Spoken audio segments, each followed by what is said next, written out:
Everyone, আজকে আমরা জানবো কনির পারিবারিক পরিচয় সম্পর্কে, যেখানে আমরা দেখবো কনিরা থাকে শ্যামনগর বস্তি এরিয়াতে। তাদের অভাবের সংসার। তার বাবা অনেক বছর আগে টিবি রোগে মারা গেছে। তারা মোট 7 ভাই বোন, যার মধ্যে মেজো ভাই গত বছরে ইলেকট্রিক তারে মারা গেছে এবং তার সেজো ভাই থাকে কাঁচরাপাড়াতে পিসির কাছে। বাড়িতে তার মা ছাড়াও রয়েছে কনি, তার 2 বোন ও 1 ভাই, এছাড়া তার দাদা কমল রাজাবাজারে একটি গ্যারেজে কাজ করে। এদিন হঠাৎই ক্ষিতীশ তাদের বাড়িতে এসে পৌঁছবে এবং কনিদের দারিদ্র্যের অবস্থা সরাসরি অনুভব করবে।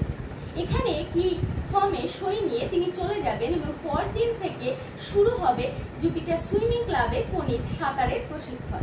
এখানে তাদের মনোভূত হবে না, তাই তারা সাথে সাথে বেরিয়ে চলে যাবে অ্যাপেলো ক্লাবে এবং সেই ক্লাবের ভাইস প্রেসিডেন্ট নুপুর মুখুজ্জকে ক্ষিতীশ জানাবেন আজ থেকে কনির প্রশিক্ষণ এই ক্লাবেই হবে।